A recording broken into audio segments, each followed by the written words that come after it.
Thanks all for being here. Thank you, my friends Andy Biggs and Juan Siscomani. They've been extremely helpful and productive members of this task force. To be fair to a lot of other members of the task force, we've had some really good participation. 25 members, but a core group of very good, helpful members, and I just can't thank you guys enough for being there, because, and I want to thank some Democrat colleagues as well. They just couldn't make it today, but Vicente Gonzalez, Jake Auchincloss, Chrissy Houlihan, Jared Golden, also been very productive. We have tried very hard to make this a purely bipartisan effort, because there's no way to pass legislation in this town unless it's bipartisan.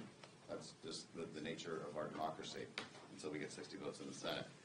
And I don't see that happening anytime soon. So thank you for your work. And I just want to discuss real quick what our findings have been. We plan on releasing this report hopefully this week before the craziness in January occurs.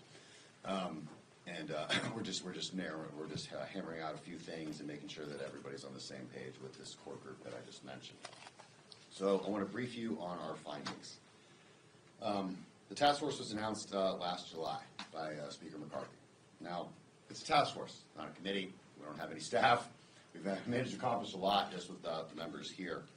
And during that time, we've held over 30 briefings with government and non-government experts, numerous law enforcement officials, federal, state, local level.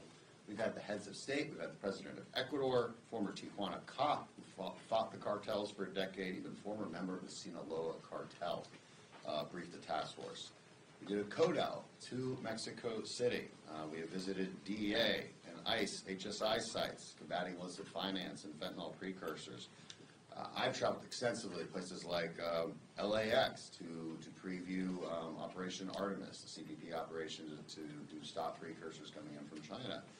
Dryada South in Key West, El Paso Intelligence Center, the joint DEA and FBI strike forces in Los Angeles. Traveled internationally on multiple occasions to my work on the Intel Committee as well, to Mexico, Colombia, Panama. So we can see firsthand how all of this is connected and how we can take the fights to the cartels and what kind of cooperation that we can expect and get from our partners. So 3 primary objectives that I outlined in the report. One was assessing the Blue Force picture. That's military speak, okay? Blue Force picture means, what are all the good guys doing? So what the heck is everyone doing across all of these agencies? That was like the first thing we had to figure out. Who is doing what? That takes a lot of time. It takes a lot of visits to see what the CIA is doing, see what the DIA is doing, see who has authorities to do what, see what the DOJ is doing. It took a lot of time. DEA, all of them. Second, we wanted to examine the actual nature of the threat as it pertains to the cartels and determine what we should actually focus on. And third, how does that translate into legislative solutions that we can realistically pass? And what policy changes also need to occur at the executive level. Realistically passed. Again, the bipartisanship is very important here. So I'm going to explain each one of those 3 areas. Blue Force picture, here's what we found. There's a lot of agencies doing a lot of things, and they're actually working really hard. But those efforts are largely disjointed. There's no lead agency, and this begs a question that we have yet to answer, honestly, as a task force, which is this a law enforcement question, or is it a national security question? This is a question we have to answer as a government. Should the DOJ be the head? I mean, we've interviewed Bill Barr. He thinks the Attorney General should be the lead agency dealing against the cartels. He makes some good arguments for that. But then again, we're dealing with a semi-terrorist organization, and I'll get to that discussion in a second. So should it be more of a national security focus? Should this be a DOD-led effort? These are questions we still have yet to answer. In reality, it's all of the above. And the truth is, every enemy we have fought in the last, forever, has always been a completely interagency effort. I don't think this one will be much different. We do see a lot of success in interagency coordination in one place, and that's the embassy in Mexico City.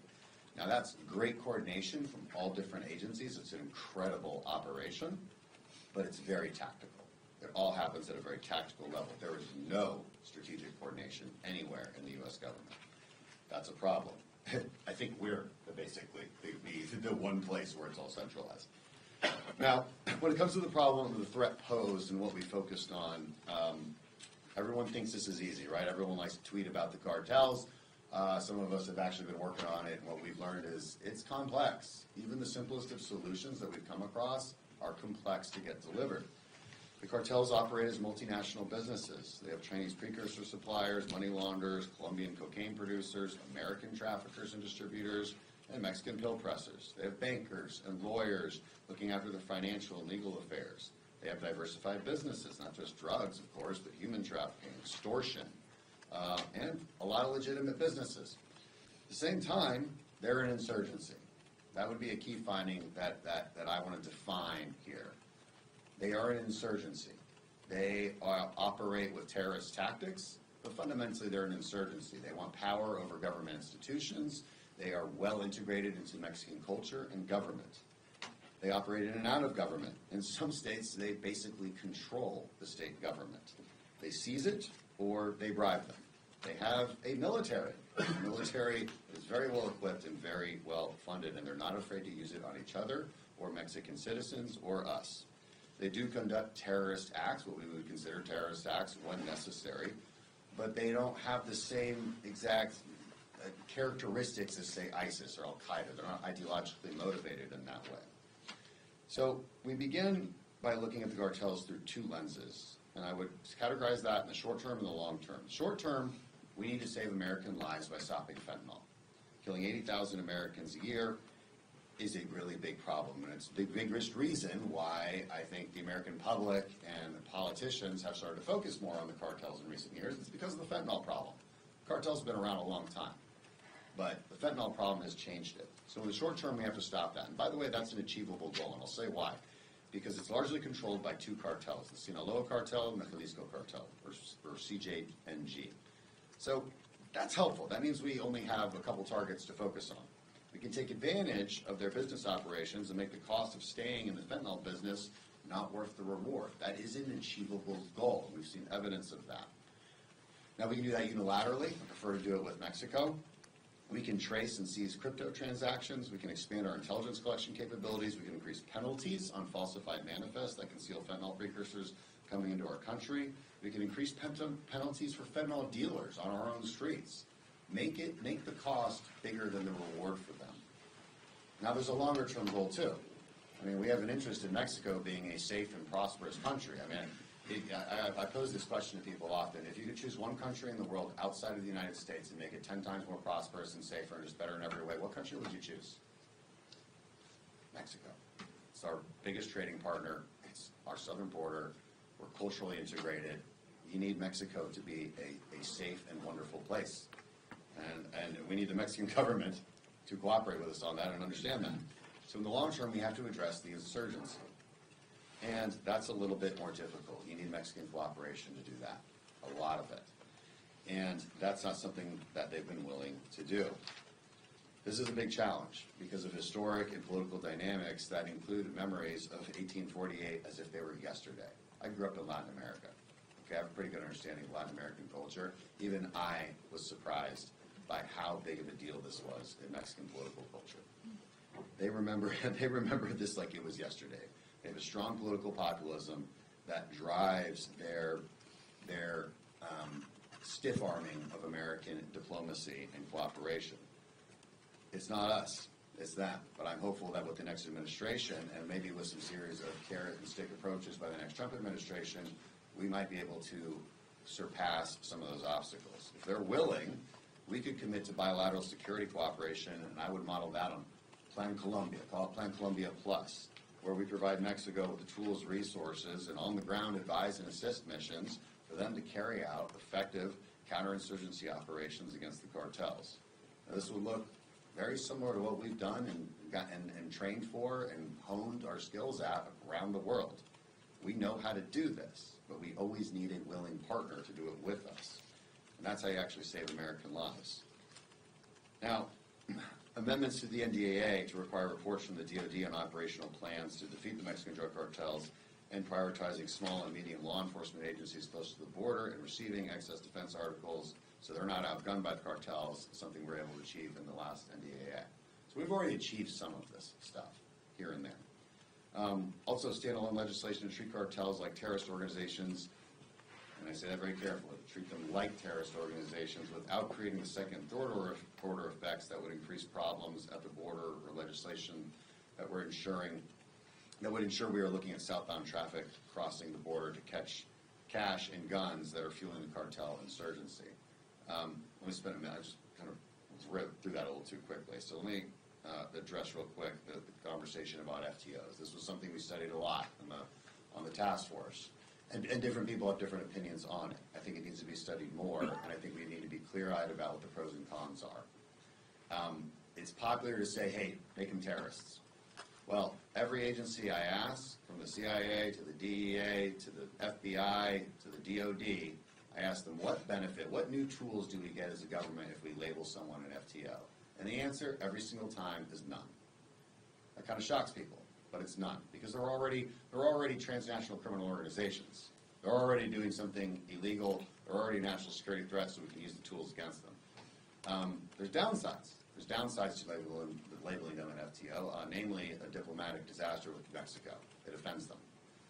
Second, I worry about immigration problems. I worry that if asylum seekers are coming across the border, all of a sudden they can say they're escaping terrorists. That's not great for our problems at a border, which are already massive. So that's a discussion that needs to be had continuously, and I think with all the facts on the ground. It's important to note that I'm keeping this report as open-ended as possible, because I think there's a lot more work to do and a lot more research to do. So I don't want to definitively say we refuse to call them FTOs. If President Trump wants to do that, it's his prerogative. We'll deal with it. But I want everyone to know the facts on the ground and what we've found. We're also looking at possible legislation that deters falsified manifests by making that financial penalty way costlier. Right now it's $5,000. So if you falsify manifests to get precursors from China, and you ship those via air cargo to LAX, and you're caught, which is amazing that you're even caught. You know, hats off to CBP. They're finding needles within mountains of haystacks by catching that stuff. It's a $5,000 penalty. That's nothing. We want to increase that to, I don't know, $500,000. There's a lot of solutions. I'm not sure I want to go through all of them, but the biggest one is this. The United States Executive and the U.S. Congress have to centralize our strategy against the cartels into one place. We do not prescribe where that place might be for the executive branch. We will leave that to President Trump. That could be in the White House. Maybe it's up to the AG. Maybe it's the DOD. But it needs to be centralized, and there needs to be a grand strategy that is articulated and somebody with some kind of operational control. For Congress, I think the answer is clear. I think we need to turn this task force into a select committee, and I've asked the Speaker to do just that.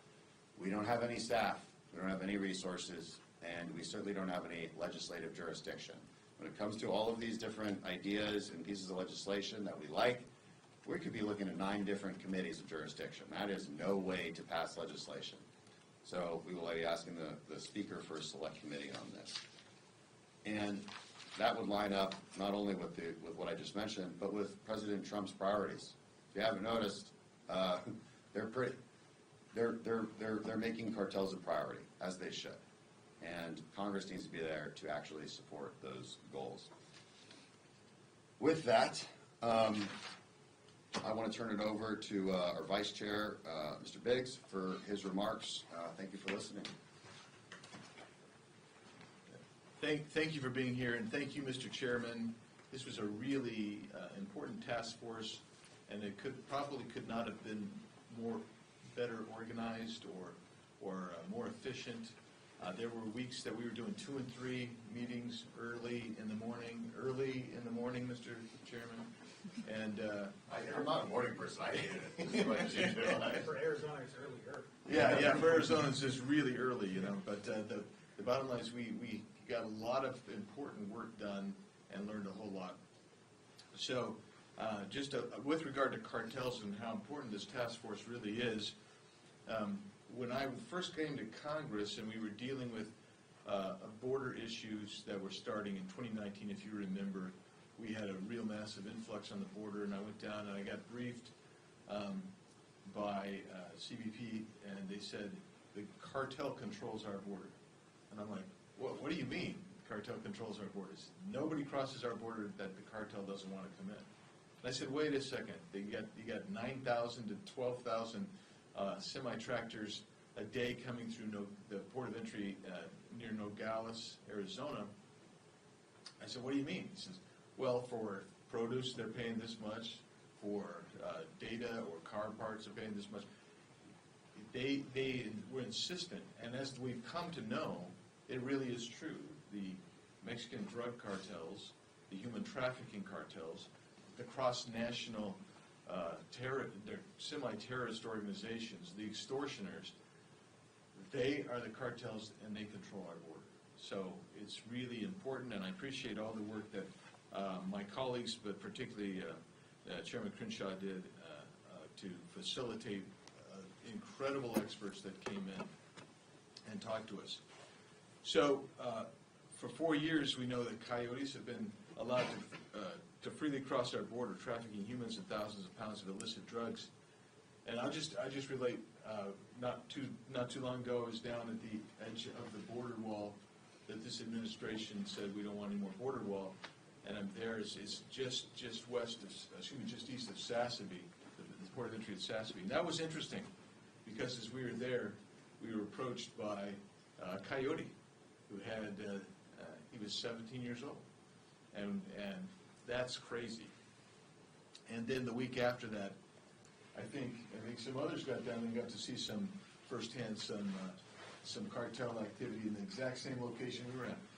The crazy part about it, there at the end of the fence, there was a Trump Vance 2024 sticker on the fence when I was there. Anyway, in fiscal year 24 alone, CBP has seized 573. Wait, this is why a guy needs glasses. Okay, sorry. Yeah, 573,000 pounds of drugs, including fentanyl, cocaine, and meth. But in 32 days, we're going to see a change in leadership, and we hope that many of the recommendations that we have put in this report, and by the way, I appreciate the way the chairman couched the report because it's in a discussion style. We still need to keep going and know more. President Trump, Border Czar Tom Homan will hopefully secure our southern border, but we're going to have to, as the chairman said, this is a cross-national issue, and the palpability of 1848 and the Mexican-American War still rings very strongly certainly amongst the political culture of Mexico. We want to recognize their sovereignty, how important they are to us as trading partners, but we have got to protect our own sovereignty and our own national border and our people. That's what this task force was about. I think it's done a great job, and I hope that the speaker actually adheres to the recommendation of this task force that he appoint a special committee to further this going forward. And I appreciate, again, serving with Mr. Siscomani and Mr. Crenshaw, the chairman, and thank you again for being here today. And I'll toss to Mr. Siscomani. Well, thank you, Andy, and Dan, thanks to the chairman here for both of the leadership that these two gentlemen offered.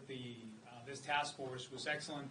I think you know I'm a freshman. This is my first year, still technically within my first year, and I've been exposed to a lot here, especially on this issue. My district is Arizona 6, which is a border district, one of the 2 border districts in Arizona. I grew up in that region. I also immigrated to the U.S. when I was 11, so I know the cross-border life and experience firsthand.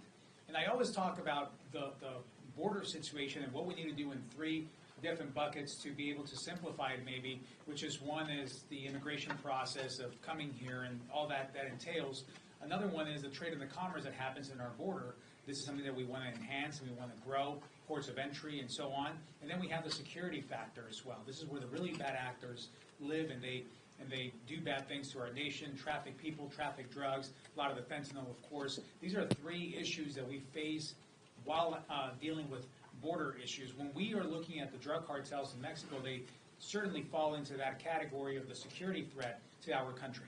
That's why this task force was so important, and the findings that you were able to hear today, and they're further discussed in the report that was put together, is a great start to finding a real solution for this immense problem that we're facing. It's not only us, but when you talk to our Mexican counterparts, of course, that's something that that they should, and many do want to tackle as well, as the cartels have grown their influence. Just in my adult life, we've seen a shift and a growth in the influence and power of these cartels within Mexico, and definitely in their influence on the border as well.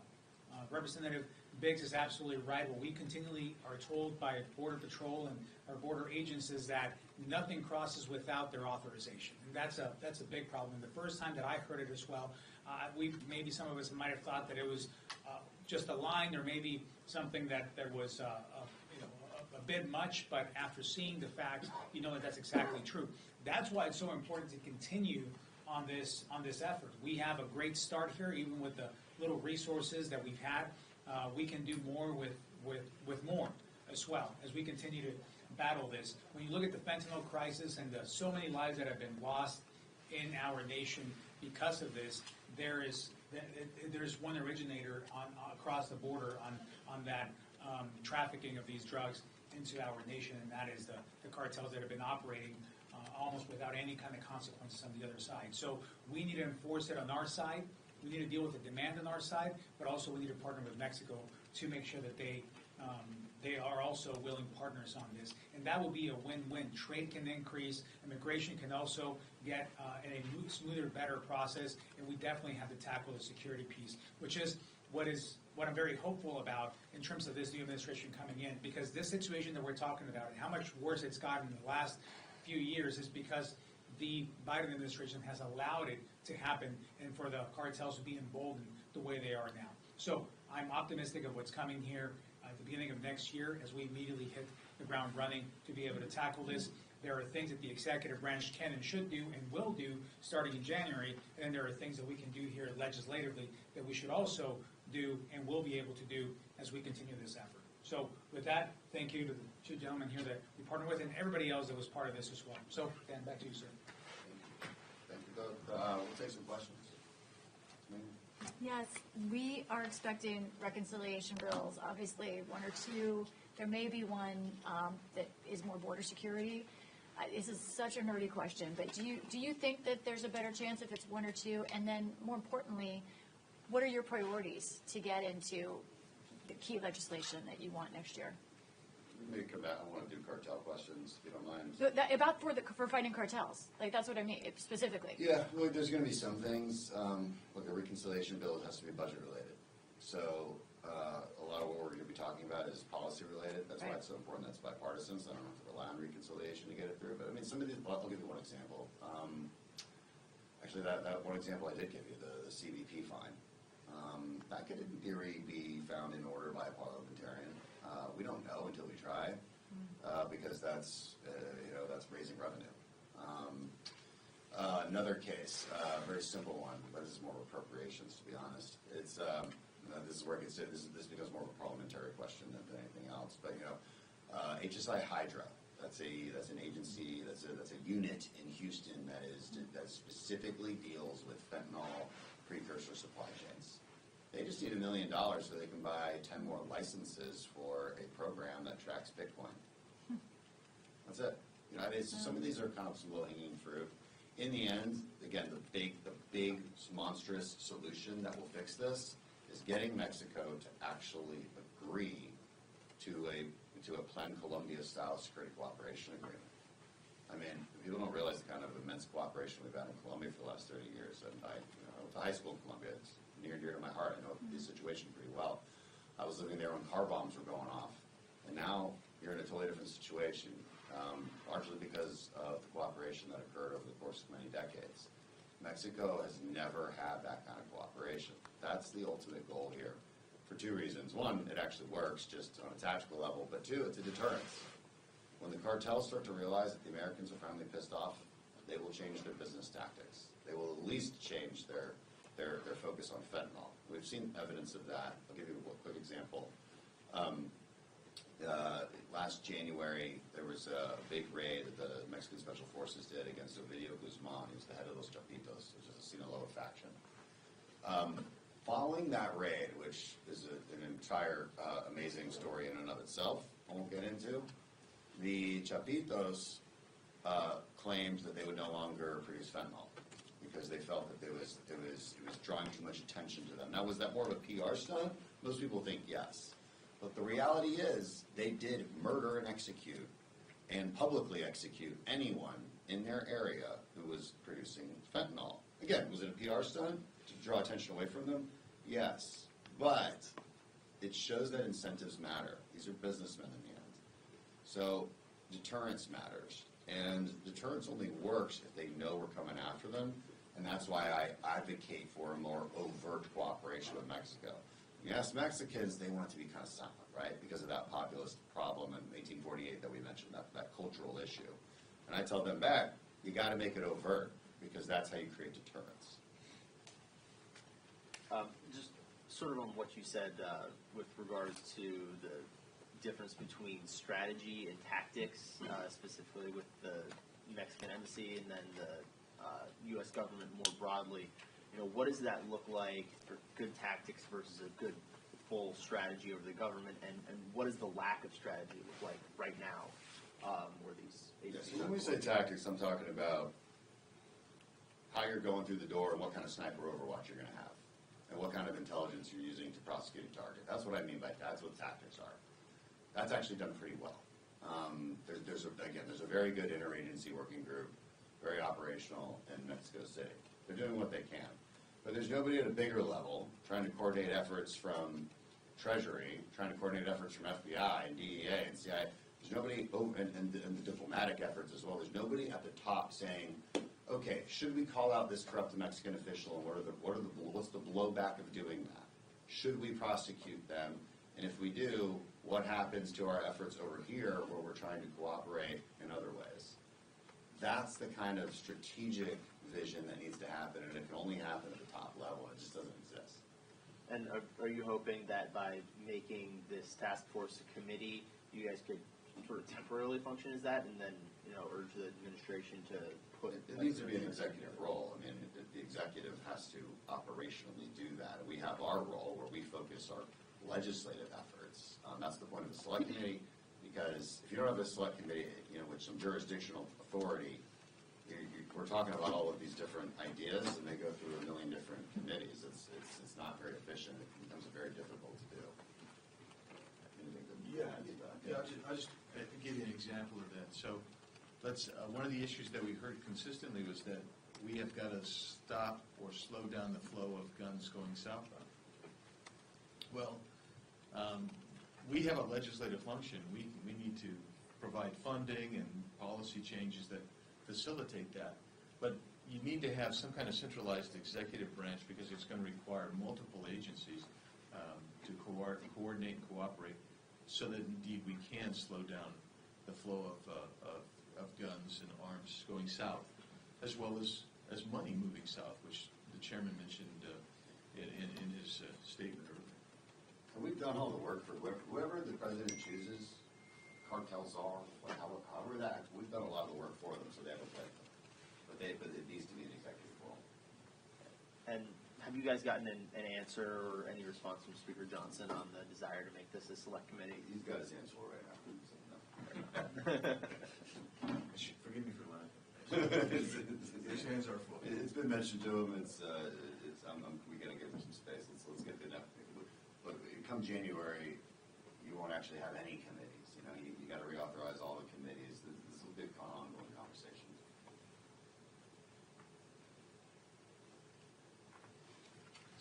Thanks, everybody. Thanks, guys. Thank you, guys.